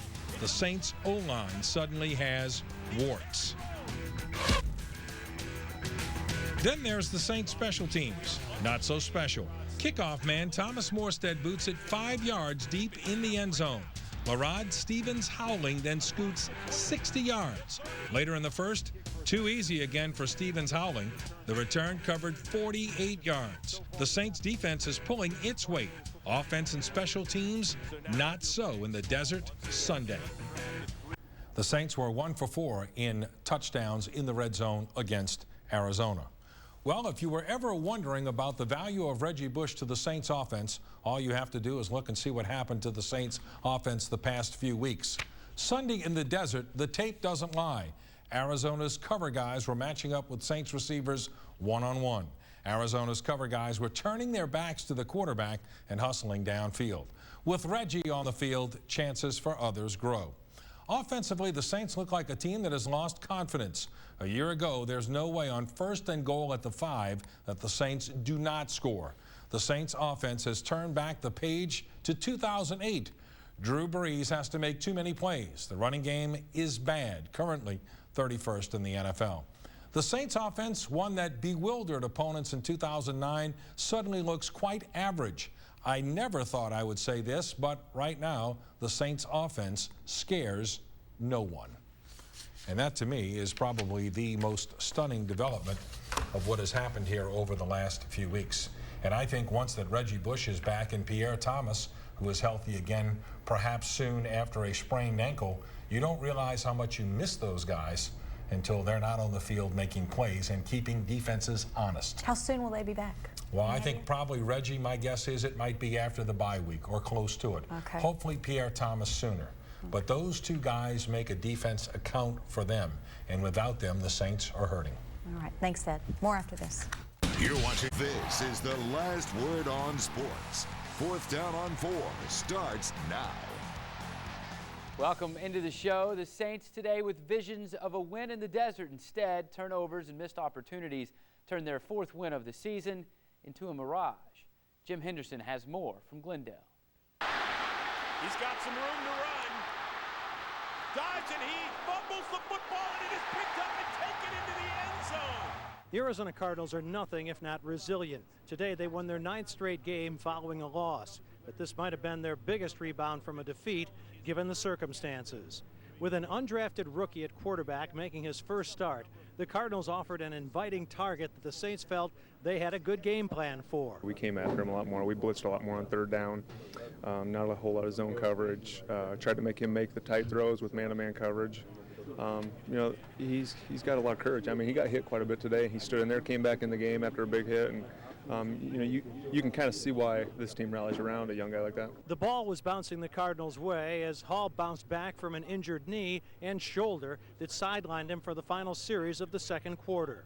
The Cardinals pulled into a 13-all tie in the third quarter when another Saints failure in the red zone caused John Carney to attempt a 29-yard field goal. A miss from that distance by Garrett Hartley cost the Saints the game against Atlanta and Hartley his job, at least momentarily. Carney's miss from that same distance, wide left as Hartley's was, helped cost the Saints this one. They were never the same the rest of the way. Obviously, we've got to, after 5 games, be able to make these field goals when we're in position to make them. That's one aspect now, just no different than the red zone or no different than turnovers, and we had 4 of those today. So it's one part of a lot. But it was more missed opportunities in the red zone than the one missed by Carney that cost the Saints this one. 1 touchdown in 4 trips inside the 20. It's kind of been the story of the season thus far. That's been the disappointing thing. We haven't had a game where, you know, it's a 75% or 100% effort in the red zone as far as, you know, percentage of touchdowns. It's not going to win you a lot of games. Liddell Betts' fumble in the third quarter made the 3-point Cardinal lead a 10-point lead that the Saints couldn't overcome. It's tough because that's always been my goal from day one, is to you know, help this team continue on the path that they've already been on. So to be on the receiving end of some of those negative plays, you know, it's going to be tough for me. It's going to be a long plane ride home, but you know, I'm a man. I've been in this league for 9 years, so I'll bounce back from it. There is no denying that there is something missing from this Saints team. No ifs, ands, or bets about it. And what's missing now for the first time in a long time is the lead of the NFC South. In Glendale, Arizona, Jim Henderson, 4th down on 4. Thank you, Jim. Breeze ending up with a passer rating just a few points better than his rookie counterpart. The Saints splitting their rushing attempts today evenly between Liddell Betts and Chris Ivory, but Betts looked confused at times, and it was his fumbleitis, not Ivory's, that plagued the Saints against the Cardinals. Marcus Colston was Breeze's favorite target, but Robert Meacham had the biggest grab, his 39-yard touchdown almost sparking the Saints' comeback. Last season, when the Saints finished with a 3-game losing streak, the crisis was that no team in the history of the NFL had lost its final 3 regular season games and gone on to win the Super Bowl in the same season. Sean Payton manipulated that crisis then into motivation that helped win a title. Is it time for crisis management again on Airline Drive? The carnival is over. Should the crisis begin? One stat tells it all. The Saints' biggest lead all season came today in the desert after Jeremy Shockey's first quarter touchdown catch that made it 10-0. It's a trend that's bordering on disturbing, the inability to put up points and put away opponents. Last year, we would get out early, and we would make teams kind of get away from their game plans that they worked on all week long, so now they've got to throw the ball. And it's tough in this league to be one-dimensional. I think we turned a lot of teams one-dimensional last year, whereas now, when you're playing all the way down the wire, teams have their entire playbook at their disposal. It's not a crisis, all right? But it is a chance for us to certainly look at, hey, we're going to have to play better. The Saints are now -1 in the turnover margin this year, a product today of poor passes and perhaps even worse luck, both of which the Saints believe will improve. There's a lot of football left to play, and we have 11 games in front of us. So we're not going to start pointing fingers at each other. We've got a mature enough group to know that the corrections start with each person individually, and that's going to make us a better team. We're sitting here 3-2. You know, we go play another road game now against a divisional opponent, the Bucks, who are playing very well right now, I think in all phases. So we've got our work cut out for us. 3 wins and 2 losses. Good enough for middle of the pack in the NFC South. We welcome in Juan Kincaid as we continue to discuss the Saints' 10-point loss in the desert a little bit more in depth. Reggie and Pierre, if they're healthy, this was something Jim touched on in his story. The Saints don't like to make excuses, but I think it is obvious if you have your two playmakers back, you're a better team offensively. Maybe you're a little bit better in the red zone. Well, look, those are two very key components to the Saints offense, and there's a big reason why this offense is struggling right now. Put Pierre aside for a second. We know what he does, but when Reggie Bush is on the field, he is a guy that everyone has to account for. Teams game plan for when Reggie's on the field. You don't have that guy on the Saints team right now in the offensive side of the ball that's a threat like Reggie Bush is. He's a special player. We all know that. But other guys aren't really stepping up to fill that role. I don't think there's anybody on that roster that can fill that role. But without Reggie and then, of course, without Pierre Thomas, you got Liddell Betts back there. You have Chris Ivory back there. But those two guys aren't the running back that Pierre is. I think that you're seeing it in the Saints screen game, which they love to use so often. I don't know if there's anyone better than Pierre Thomas at slipping through cracks and holes. Liddell Betts was serviceable in that area today, but especially around the red zone, you saw a couple of times where the screen just didn't develop or didn't get as many yards as you're accustomed to seeing the Saints getting. Those two guys, Ivory and Betts, ran for over 80 yards. That's not bad. It's about a 4 yards per carry average.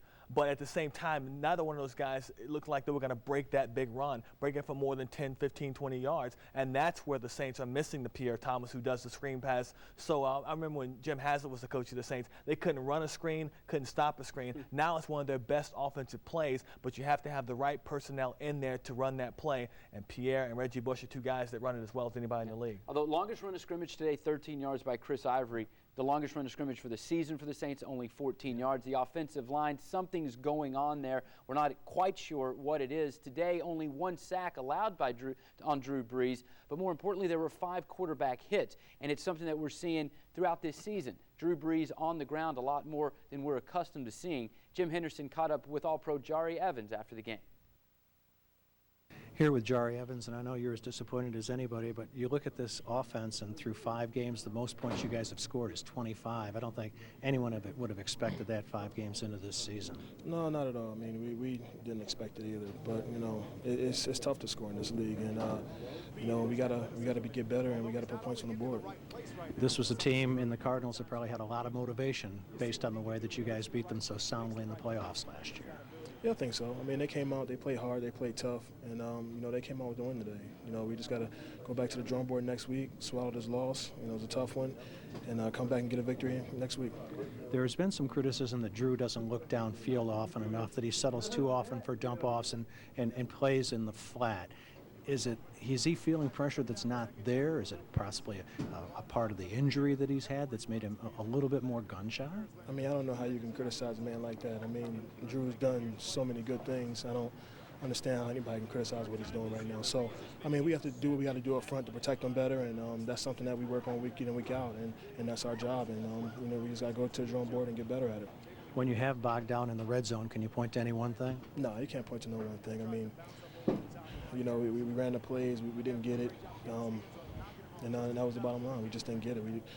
We got to keep pushing and keep going, and you know, just get better. Now on to a Tampa team that won today, and it's pretty tight with the top 3 teams in this league. Oh yeah, you know, it's just it's definitely tight right now. But you know, it's a long season. We're taking it one game at a time. Like I said, it's a tough loss today, but we'll get better. Thank you, Jari. The Saints averaged 3.9 yards per carry today. Average, serviceable, closer to the bottom than the top. Still enough, though, to get a win today. The Saints have to clean up some issues once again with the kicking game. They've got to make 29-yard field goals. Not that it would have won the game, but you really did see a deflated team after that miss. Garrett Hartley's on the bench because he missed a 29-yard field goal most recently. And John Carney's brought here to make those kicks and then get Garrett Hartley maybe back on the field once again. But we can't have this. This team has to start making the kick up, the easy kicks. I mean, 29 yards, I think your feet can knock that one through. But at the end of the day, Scott, when this team gets in the red zone, they have to start scoring touchdowns. That's the biggest difference right now with this offense is they don't have that killer mentality right now. There's something wrong with the offense. Maybe it's lacking a little confidence. Maybe they're waiting on things to go wrong for it. But it's not as sharp, not nearly as sharp as it's been all season last year. Yeah, the defense did enough. 30 points scored today, only 1 offensive touchdown, and that was by an offensive lineman. Juan Kincaid, thanks a lot. Stay with us.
Welcome to the Sean Payton Show. I'm Angelina Swords. And I'm Sean Payton. Coach, it was a difficult game on the road to Arizona this week.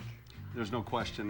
One of the more frustrating things is when one part of your game plan goes very well. Defensively, we did a great job of really holding up against the run, stopping them on third down, creating turnovers. We created 4 fumbles and weren't able to recover any, but offensively, we had our struggles. We struggled first off in the red area. We also struggled with the turnovers, and those end up costing you games. In the kicking game, I think the most important thing or most glaring thing was our kick coverage units. So those are certainly things that we have a chance to work on this week, and we're going to have to do better in order to beat Tampa Bay. Well, let's take a look at the recap. The Arizona Cardinals are a team that prides itself in bouncing back from adversity.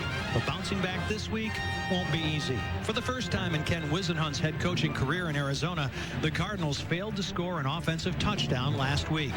It prompted him to bench Derek Anderson and install 25-year-old undrafted rookie free agent Max Hall at the position. The Cardinals have barely beaten the Rams and the Raiders and have been clobbered by the Falcons and the Chargers. This game matches the last 2 NFC champions. The challenge for the Saints is to show how near they are to last year's team while showing the Cardinals how far they have fallen from that recent pinnacle. We'll bring up 3rd and 10 as Hall is well protected this time, throws the ball downfield, and it is intercepted. Back to the 35, to the 40, up to midfield and pushed out of bounds. Jabari Greer with the interception. So here's John Carney lining up a 31-yarder left hash mark. Daniel puts it down. Carney has it on its way, and he remains perfect in his 3rd stint as the Saints place kicker. 3rd and goal from inside the 1. 2 tight ends to the right side of the formation. Play action. Breeze wide open at the back of the end zone. Jeremy Shockey, touchdown. Nobody near him. Feely comes on, and from the right hash mark, puts it up and puts it through from 37 yards out. Here's Hall looking to his right, wants to throw quick, can't find anybody. Scrambles to his left, has some room, going to run toward the pylon, and he will not get there. Ball comes free, picked up by the Cardinals, diving into the end zone for the touchdown. Left hash mark, John Carney, the veteran, puts it up, and he misses it.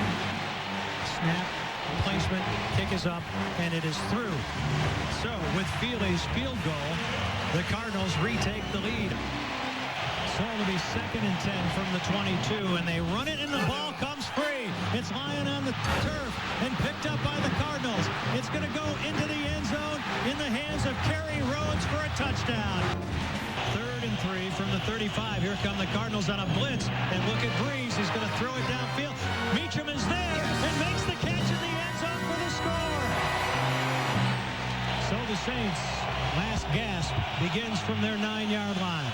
Breeze out of the shotgun, stands at the goal line, steps up, throws to the near sideline. It's intercepted. This is Rogers Cromartie. He's coming with the football all the way back. The Cardinals rub some salt in the Saints' wounds with 10 seconds remaining. The Cardinals are on top 30-20. Some of the key plays in our loss last week versus Arizona unfortunately ended up being turnovers. And we have a chance to look at a few of these plays and watch how the plays developed and watch how maybe some of the plays broke down and where Arizona came up with a big play. So we have 2 key turnovers here that we're going to look at, and the first of which is in the second half, and it's just a simple running play designed to go to the weak side. So we're going to take our fullback and lead him up on the play side linebacker, and then we're going to take our halfback, and the line is going to zone block this and work up to the linebacker here. And you'll see it's a handoff to Liddell Betts, but the one thing that happens on this play is there's penetration by the defensive tackle, and it's something that hurts us, and it's something that ends up causing the fumble when you watch Liddell from the end zone take. This defensive tackle that I'm pointing to right here is what we call a 3 technique, and he's going to line up outside of Jari Evans, but at the last minute you'll see him really stun across Jari's face. So there's penetration, number 1, with the play, and then number 2, Dockett does a great job of getting his hands on the football, and this happens in our backfield. So right at this point, the ball gets stripped, and we've seen this a lot from our defense. They turn around and take a defensive play and turn it into a scoring opportunity. The second turnover I want to talk about is a pretty good coverage disguise by Arizona. When Drew's in the shotgun, you'll notice we'll count 1, 2, and 3 receivers over here to his right. And over here we put Shockey by himself. This gives us a pretty good indicator of coverage, whether a safety or a linebacker walks out over Jeremy Shockey. And it also helps really clear things up in regards to what they're doing in the secondary. So it's a play that we call all go special, where we're going to get down the seam with 4 vertical routes and then run the running back underneath the coverage. Shockey ends up slipping this defender inside, but you could see how the secondary rotated. So clearly one of the things as we look back on last week's game that we know already going in is the turnovers are critical. They're critical in our element to winning football games. They were a year ago, and they will be as this season goes on. Obviously, those were 2 key plays. We always like to see better plays than that. The Sean Payton Show is brought to you by Crystal Clear Imaging, Sign Solution Specialists. Home Depot, more saving, more doing. That's the power of Home Depot. Hollywood Trucks, the #1 choice for entertainment transportation. Carrollton Tech, a leading provider of network services and website development. And the Voodoo Music Experience Halloween Weekend. Worship the music. Backs in an eye. Give it to the fullback Evans. Left side. Heath Evans is in. Touchdown. Heath Evans with a 2-yard touchdown plunge. Off the field, Heath Evans is very passionate about his work in the community. And when he's on the field, all of that intensity is still right there. There's no question, Angie, and it's great to have him back healthy. You know, it's almost a year to this month that he had a severe injury at Miami with his right knee. He's back from rehab, he's back contributing, and plays a big role in our offense, both in the running game and passing game. Well, like you said, it has been a year to the month, almost exactly. He tore his ACL, he was on the sidelines throughout the rest of the season, so we caught up with him just to see how he's doing now and to talk about his road back. Play action. Breeze throws it to Evans, right flat. Heath Evans inside the 5. Heath Evans a little slow to get up. Yeah, he's limping. The Saints don't have another fullback. I came here to win a Super Bowl. So sitting from the sideline and watching that was emotionally and personally tough. The knee always feels something different. I've learned with an injury like this, you really can't go based on feelings. You know, the structure of it is strong and it's true, but feelings day to day, I don't think I've felt the same thing twice, but I feel good when I'm on the field, and I think ultimately that's kind of what really matters. It's been a long road, but to get back out there versus the Vikings week 1, and you get an opportunity to step back out, not only on the field, but in the midst of fans that love and appreciate what we do so much. There's a couple times I'm almost out there about to cry, which you can't do that on an NFL sideline. The running back core, as always with teams, always seems to be a tight-knit group. You know, it's a position that there's a lot of want-to involved. And when you get the right people behind you and you got the right coaching staff in place, the enjoyable part is laying it on the line for the others. And I think back to Minnesota, you know, we get down there on the goal line and just knocking out Chad Greenway so Pierre slips in off my hip. It's become more enjoyable to do that than to score myself. My buddy's sitting out right now with a broken fibula, but what I love about Reggie is how he attacks things, you know? You see a persistence in him now that kind of wants to beat the clock that the docs have put on this particular injury. We are definitely a better team and a better backfield with 23 and 25 behind me. Smooth sailing doesn't make a good sailor, you know, and easy cakewalk years don't really make a championship-bred team. The best prediction of future behavior is past behavior. This team has faced adversity. This team has been through rough patches. So, you know what? Come talk to me in 13 weeks and we'll see where we're at. You know, I was raised in a home where it was never about me. It was never about our family. What can we do to be a blessing?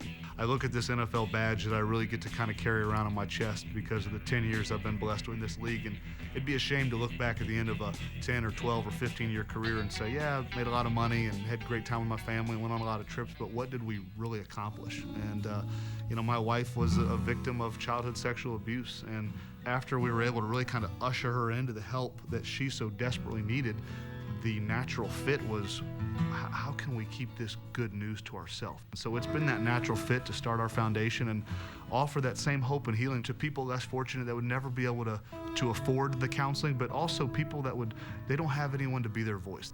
The subject of sexual abuse is so taboo. I mean, it's one of those things that constantly wants to be swept underneath the rug. The fact that we're tackling this issue is unique. So our events, we always want to drive unique with that. And so a softball event, we played a local armed forces base here, and we had, I think 45 of our Saints players out there. And it was an opportunity for fans to see their favorite players with their helmet off. For us, it's about getting the masses together, giving them a great time and something unique to go home and talk about, but at the same time getting our message out that, hey, we're here to provide awareness for this issue. And if it happened to my wife, it can happen to anybody. It's not black or white, it's not rich or poor. So awareness through our events and football tournaments and everything else. Coming up, former Hoops player turned New Orleans Saint, Jimmy Graham, talks about taking on his teammates off the field. I've got probably 25 challenges so far. Even Drew Brees, even he wants to play in the offseason. Fox 8 is your home for the Louisiana Lottery Show. Think outside the bun.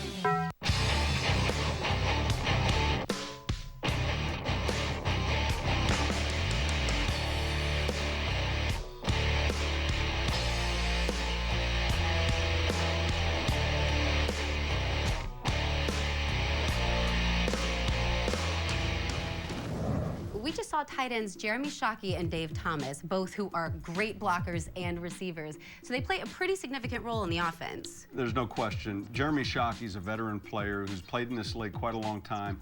We actually traded for him from the New York Giants, and Dave Thomas we got a year ago from the New England Patriots. Both experienced, both have their unique roles in our offense.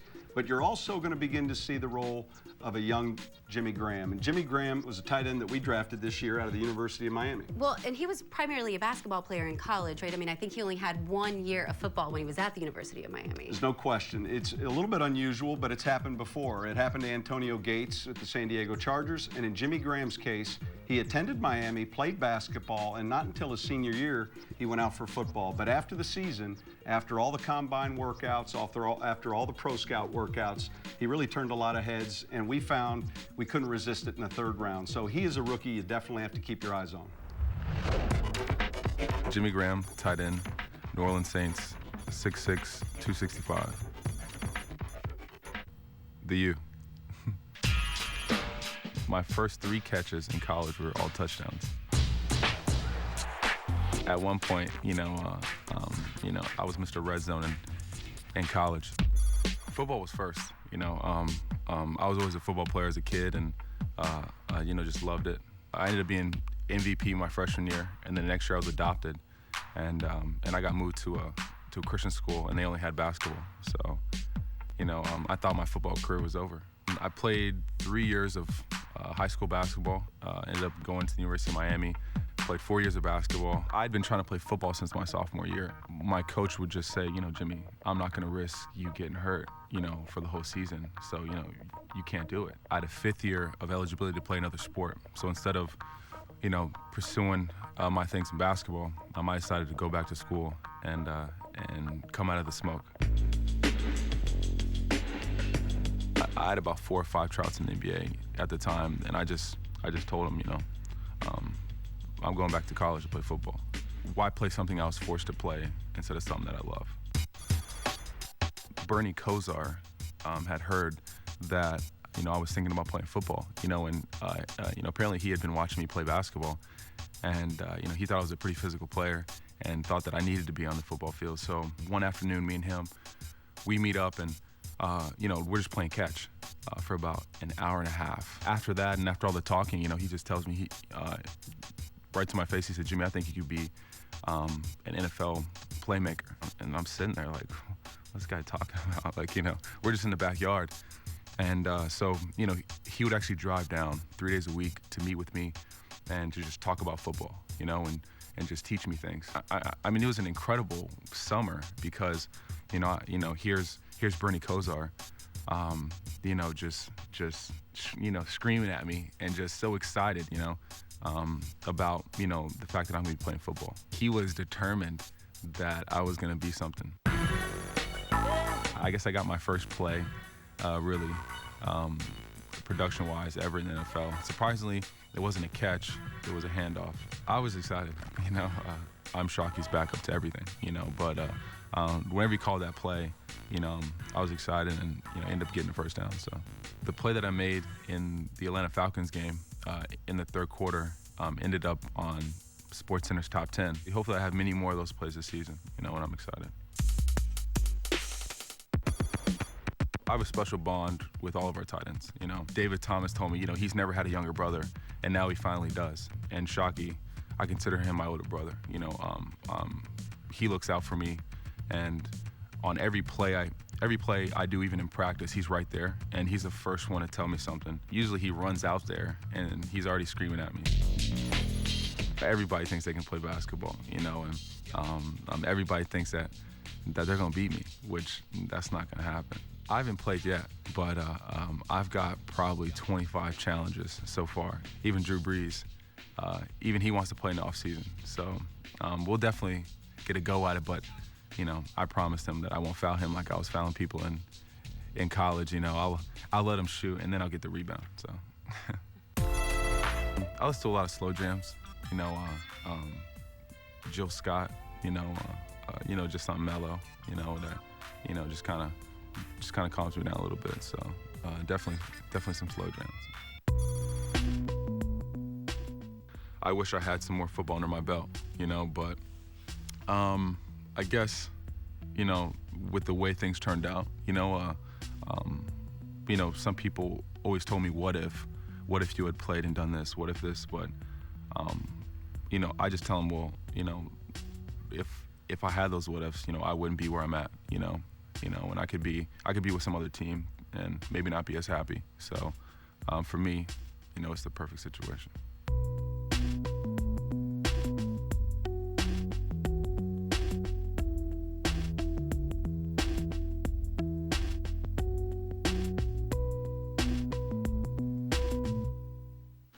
Which of the following Saints during their rookie season scored their first NFL touchdown against the Tampa Bay Bucks? Lance Moore, Courtney Roby, Reggie Bush, Marcus Colston. We'll give you the answer coming up.